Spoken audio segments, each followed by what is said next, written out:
when you treat people. We were particularly interested in the emotional symptoms because it's such a common presentation in adult psychiatry.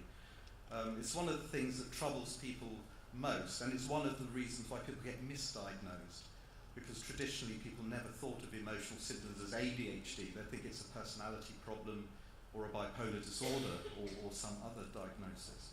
So we collected a sample of adults who actually were not comorbid. They were the sort of quite a rare breed. They really had no other mental health problems at all, or major neurodevelopmental problems. We asked them to record how they were feeling 8 times a day on these monitors. And we'd ask them, are you feeling angry, frustrated, irritable? And you can draw the map out like this. It's a kind of heat map of anger. And the best way to explain this is by looking at each row is one individual, and the bottom row is a healthy control. The darker the blocks, the more angry they are. So this person was angry for a period of time. You can see most of the time they weren't particularly angry. And if you look at the ADHD group at the top, you can see there's more dark blocks, so they're more angry more often. But it's also more speckles, so their mood is they're going up and down with their moods much more frequently throughout the day. And you can turn this into graphs. The one top left just shows that there's more anger, irritability and frustration in this group. The one on the right is showing you that those emotions are going up and down much more frequently in ADHD than in other people. And the one at the bottom is showing that when a bad thing happens, the healthy controls remain relatively stable. They're not reporting getting more angry when a bad thing happens, whereas the ADHD group are really overreacting compared to the controls. And it takes about 2 hours for that to sort of come back down again. So this is the kind of emotional overreactivity you commonly see in ADHD. And the other thing which is interesting about ADHD is to think about the sort of developmental course. Of course, it begins early in life. And of course, it isn't just ADHD. As we've heard, you often see other neurodevelopmental problems, specific learning difficulties that run alongside ADHD.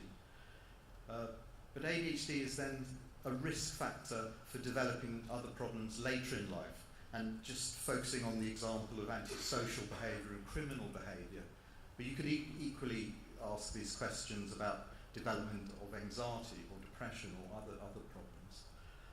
But there's going to be a whole host of reasons why somebody with ADHD goes down this route. Not everybody does, clearly. And so some of it's going to be due to experiences that they come across, educational failure, the kind of peer group they're with, the type of parenting they're receiving, whether they end up using drugs or not, whether to the extent to which they have other neurodevelopmental difficulties and so on. But what about ADHD itself? Because one very common idea was, okay, you had it as a child, now you're showing some criminal behaviour, but there's no point treating ADHD because actually it's the drug use or the conduct disorder that's the problem. And treating ADHD isn't really going to impact on how you are now as an adult. And that was a very strongly held view. And of course, one of the ways of testing that is to treat adults with ADHD and see, well, what impact does it have currently on their behaviours and their outcomes, not just preventing it by treating it earlier in childhood. And these very nice studies came out of Sweden, where they were able to put together their national databases. Everyone in Sweden, all their data is recorded on these national records. And so using data from the whole country, they were able to show, first of all, that if you had ADHD, you were roughly 6 times more likely to have had a criminal conviction over a 4-year period compared to people who didn't have ADHD. So we've heard that already, this very high rate of ADHD linked to criminal convictions. But then they were able to track through periods when people were taking medications for ADHD and comparing it to times when people were off medication. And what this slide shows that when you're on medication for ADHD, there's a roughly 30 to 40% reduction in the number of criminal convictions when you're on treatment for ADHD.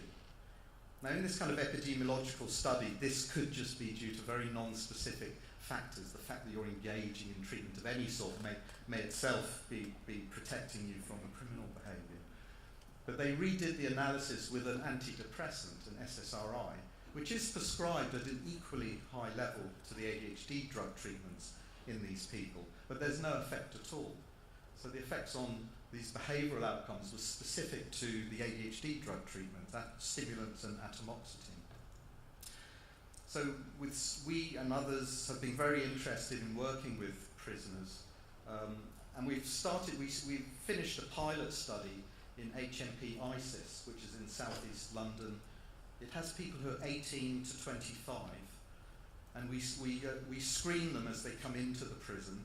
So we screened 1,900 people. Based on that, about a quarter of them screen positive. But then to make the diagnosis, we do quite a detailed and careful diagnostic interview assessment. And we ended up working out that about 20% of that population met diagnostic criteria for ADHD. And then we went on and treated them, and these are the treatment effect sizes. So I won't dwell on the effect sizes, other than say these are very big effects.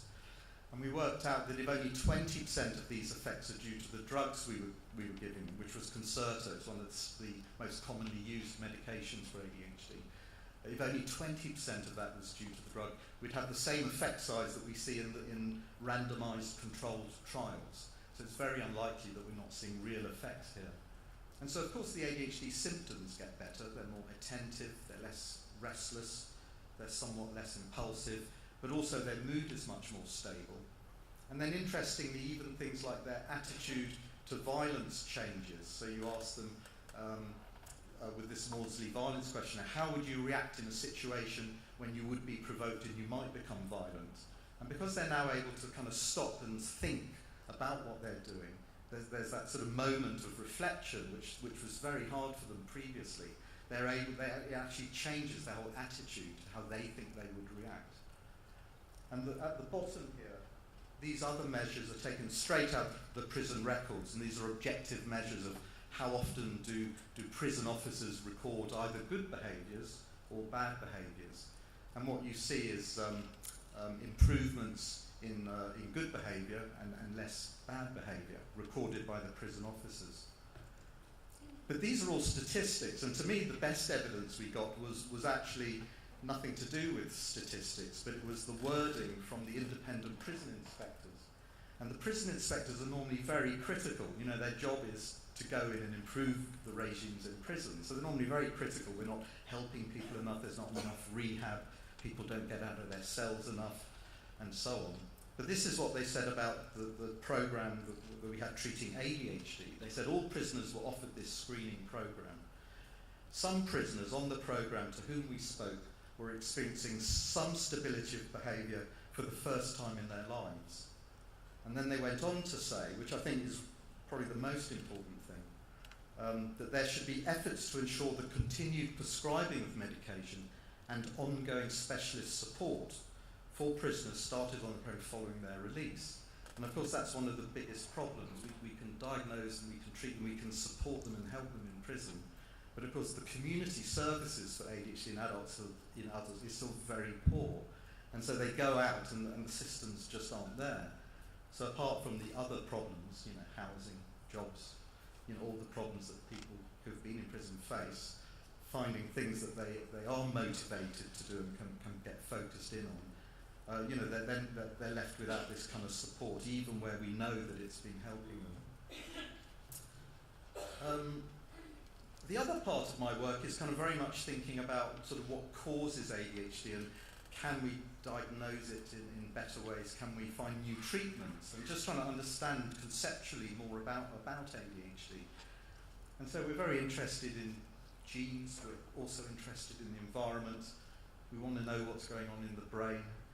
And of course these things affect not just ADHD, they affect other specific learning difficulties. So about half the gene effects that cause ADHD cause dyslexia, and similarly for dyspraxia and DCD. But they also can cause other mental health problems. There's a big overlap of these genetic effects on a whole range of outcomes.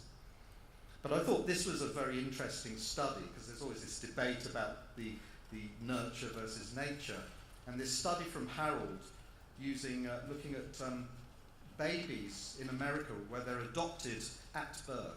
So they're actually not brought up by the biological mother at all. They're adopted at birth in this particular study. But what he could show is that the level of ADHD in the biological mother causes or is sort of related to the level of child impulsivity and activity, kind of like an early ADHD measure in young children.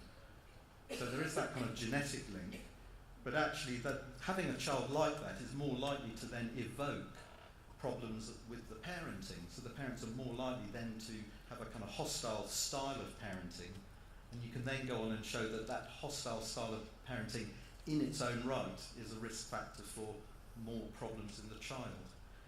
So you can imagine that in the real world, where you have a biological parent and with their offspring, the mother may well have ADHD or have ADHD symptoms and traits, so they may have self-regulation problems.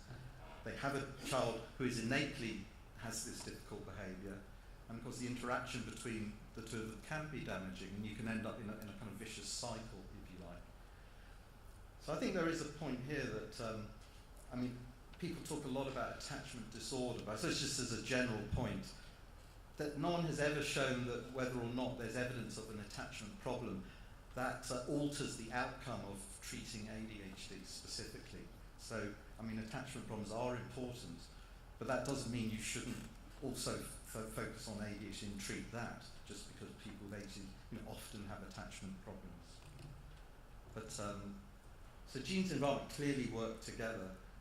The genetic research has really developed. We've known for years from these twin studies that about 80% of the kind of reasons why some people have and some people don't have ADHD is due to differences in genes.